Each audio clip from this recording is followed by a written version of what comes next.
Nous devons parler à l'image des autres acteurs du champ sociopolitique. Aujourd'hui, les Sénégalais sont interpellés devant l'histoire et personne n'a le droit de rester indifférent devant cette situation grave, inédite que notre pays est en train de traverser. En effet, c'est suite à l'invalidation de sa candidature à l'élection présidentielle du 25 février 2024 qu'un candidat a mis en cause l'intégrité de 2 juges constitutionnels, les soupçonnant de corruption. Son combat porté par le groupe parlementaire de son parti, soutenu par les voix du camp présidentiel, aboutit à l'installation d'une commission d'enquête parlementaire. Ainsi, une proposition de révision constitutionnelle visant à prolonger le mandat du chef de l'État a été introduite. Cela a servi de prétexte au président de la République pour décider le report de l'élection présidentielle à travers un décret pris le 3 février dernier. Malheureusement, dans un climat tendu, les députés sénégalais ont adopté une loi constitutionnelle portant report de l'élection présidentielle au 15 décembre 2024.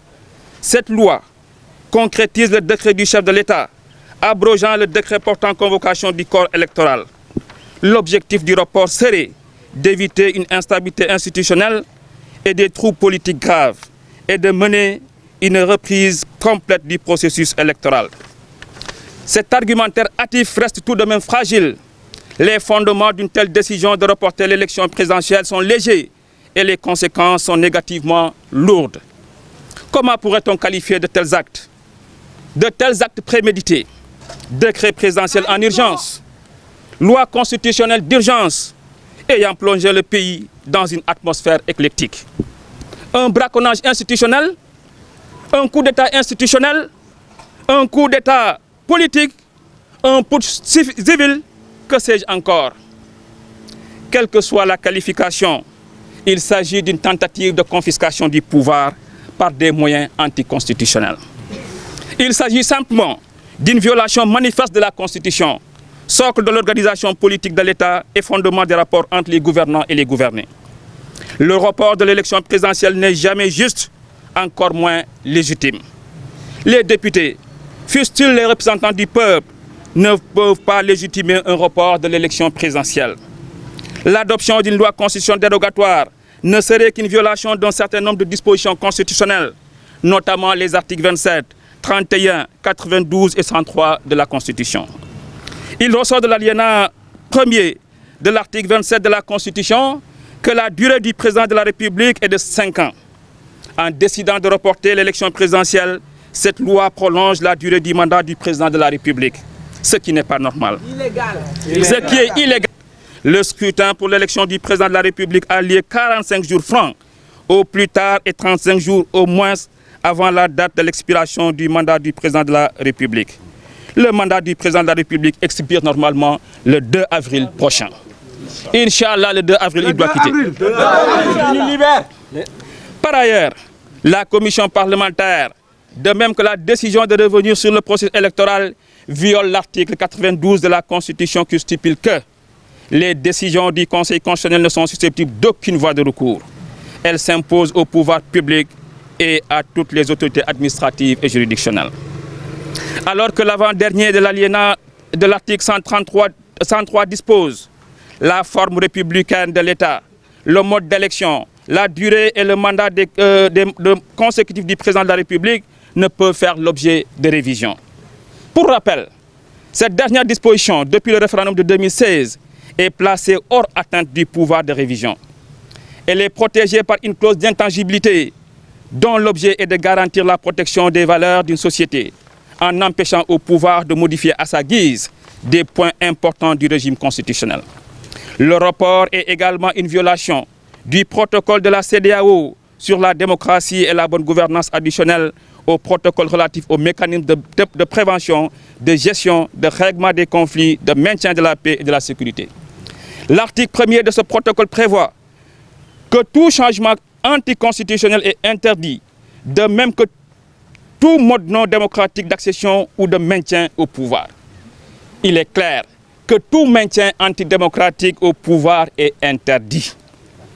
Aussi, au terme de l'article 2, aucune réforme substantielle de la loi électorale ne doit intervenir dans les 6 mois précédant les élections sans le consentement d'une large majorité des acteurs politiques. Les élections à tous les niveaux doivent avoir lieu aux dates ou périodes fixées par la Constitution ou les lois électorales. Historiquement, nous devons être fiers de rappeler que le Sénégal est une vieille démocratie électorale. Les Sénégalais ont commencé à voter depuis 1848, bien avant les indépendances. Cette culture politique démocratique acquise, de farouches conquêtes de ces vaillants et dignes fils, est un legs de nos ancêtres que des calculs politiques et des intérêts crypto-personnels nous doivent remettre en cause. Le droit de voter et d'être élu de façon démocratique, libre et transparente est l'un des fondements de la démocratie. Il n'est pas de coutume au Sénégal de reporter une élection présidentielle. Hormis la parenthèse de 1963, jamais une élection présidentielle n'a fait l'objet de record. C'est alors avec cette première forfaiture qu'une élection présidentielle au suffrage direct est reportée au Sénégal, un pays qui n'a jamais connu de coup d'État. Une rareté en Afrique. Nous disons non. Nous disons non. Et nous disons non.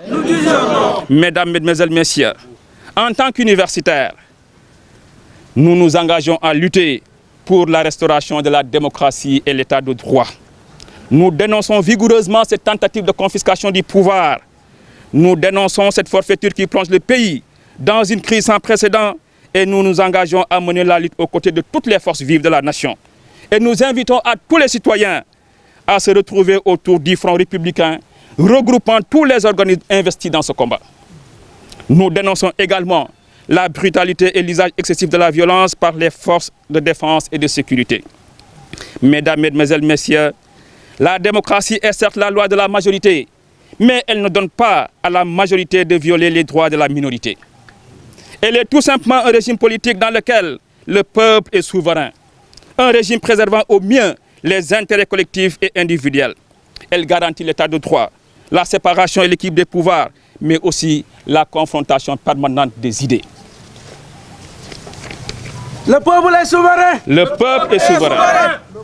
C'est pourquoi nous lançons un appel solennel à toute la classe politique et aux forces vives de la nation à mettre l'intérêt supérieur de la nation au-dessus de toute considération pour une élection présidentielle apaisée, libre et transparente dans les meilleurs délais. Une élection dans les meilleurs délais, nous exigeons. Pour finir, nous exigeons la libération de tous les détenus politiques. Nous exigeons également le respect du calendrier républicain et la tenue d'élections démocratiques, transparentes et inclusives. Et surtout le départ du président Macky Sall à la tête du pays dès le 3 avril prochain, comme le prévoit la Constitution. Vive la République! Vive la République! Vive la démocratie! Vive l'état de droit! Vive les droits et libertés fondamentaux de citoyens!